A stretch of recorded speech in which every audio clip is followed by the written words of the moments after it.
یقیناً اس دنیا کا چلانے والا، اس دنیا کا بسانے والا اللہ تبارک و تعالی ہے۔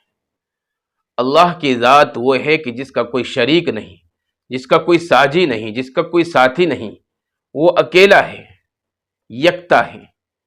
اور اللہ تبارک و تعالی نے ہی دنیا کے اندر انسانوں کو پیدا کیا ہے۔ ہم سب جانتے ہیں کہ اللہ تبارک و تعالی کے حکم کے خلاف دنیا کی کوئی چیز نہیں چلتی، یہاں تک کہ ہوا کا پتہ بھی اللہ کے حکم کے محتاج ہے۔ جو دوائی ہم کھاتے ہیں وہ بھی اللہ کے حکم کے محتاج ہے۔ جب دوائی ہم کھاتے ہیں تو وہ دوائی ہمارے حلق میں جا کر رک جاتی ہے اور اللہ تعالیٰ سے پوچھتی ہے کہ اللہ اس کو کیا کروں؟ اگر اللہ کی طرف سے حکم ہوتا ہے کہ شفا دے تو شفا ہو جاتی ہے، اور اگر اللہ کی طرف سے یہ حکم ہوتا ہے کہ شفا نہ دے تو پھر شفا نہیں ہوتی۔ کل ملا کر خلاصہ کلام یہ ہے کہ اللہ تبارک و تعالیٰ اس دنیا کا چلانے والا اور بسانے والا ہے، اور اللہ تبارک و تعالیٰ نے انسانوں کو اس دنیا کے اندر پیدا کیا ہے۔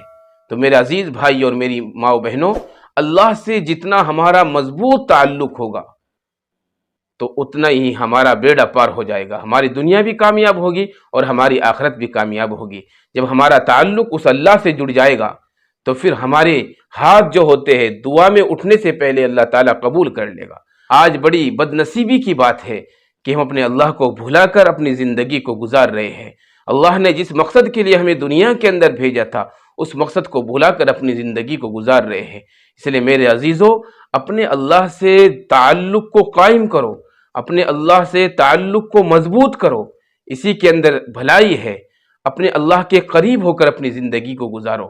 میں تمہیں بتاتا ہوں ایک فارمولہ، ایک نسخہ کہ اللہ کے قریب ہونے کی کیا علامت ہے، ہم کیسے پہچانے کہ ہم اللہ کے قریب ہو گئے۔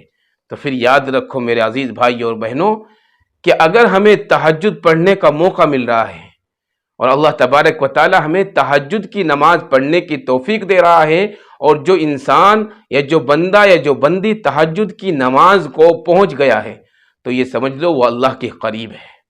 یہ بہت بڑی علامت ہے اللہ کے قریب ہونے کی، کیونکہ تہجد کی نماز وہ نماز ہے جو مؤذن کی اذان پر نہیں ہوتی بلکہ وہ دل کی اذان پر ہوتی ہے۔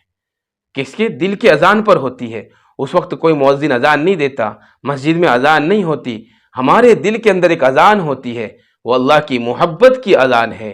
اس کو سن کر ہم تہجد کے لیے کھڑے ہوتے ہیں اور تہجد کی نماز کو ہم پڑھتے ہیں۔ تہجد اللہ نے اپنے بندوں پر فرض نہیں کی، لیکن جب بندہ اللہ کی محبت کو تلاش کرتا ہے اور اللہ کی محبت تلاش کرنے میں اپنا نرم نرم اور گرم گرم بستر چھوڑ کر تہجد کے وقت رب کریم کے سامنے، اللہ تبارک و تعالیٰ کے سامنے سجدے کرتا ہے تو یقین مانیے اللہ تبارک و تعالیٰ کو اس وقت اپنے بندے پر اتنا پیار آتا ہے، اتنی محبت آتی ہے، اور اپنے بندے کو اللہ تبارک و تعالیٰ اتنا قریب کر لیتا ہے، اتنا قریب کر لیتا ہے کہ فرش سے لے کر عرش تک اللہ کی رحمت، خدا کی رحمت اس بندے سے گفتگو کرتی رہتی ہے، کہ فرش سے لے کر عرش تک اللہ کی رحمت اس بندے سے گفتگو کرتی ہے اور اس بندے پر دعائیں بھیجتی ہے، اور اللہ کی رحمت اس بندے پر موسلا دھار بارش کی طرح ہوتی ہے۔ بڑی کشش ہوتی ہے تہجد کے ان سجدوں میں، یہ سجدے ہی بندے کو اللہ کی پہچان کرواتے ہیں۔ تو میرے عزیزو، اگر ہم یہ دیکھنا چاہیں کہ ہم اللہ کے قریب ہے یا نہیں تو ہم یہ دیکھیں کہ ہم تہجد کی نماز پڑھ رہے کہ نہیں۔ اگر ہم تہجد کی نماز پڑھ رہے ہیں تو یقیناً ہم اللہ کے قریب ہے، کیونکہ وہ وقت ایسا ہے کہ اللہ کی توفیق کے بغیر اس وقت کوئی نماز کے لیے کھڑا نہیں ہو سکتا۔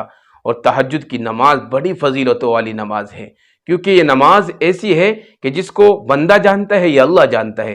ساری مخلوق، ساری کائنات اس وقت سوئی رہتی ہے اور بندہ اپنے رب سے باتیں کرتا ہے، گفتگو کرتا ہے۔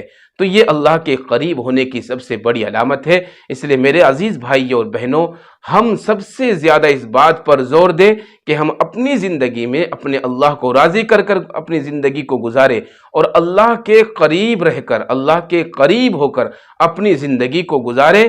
اسی کے اندر انشاءاللہ ہماری آخرت بھی بنے گی اور ہماری دنیا بھی بنے گی۔ اس لیے ہماری تمام عزیزان ملت اور تمام عالم انسانیت سے گزارش یہ ہے کہ اپنے آپ کو تہجد کا عادی بنائے اور تمام عالم کے لیے دعا کرے۔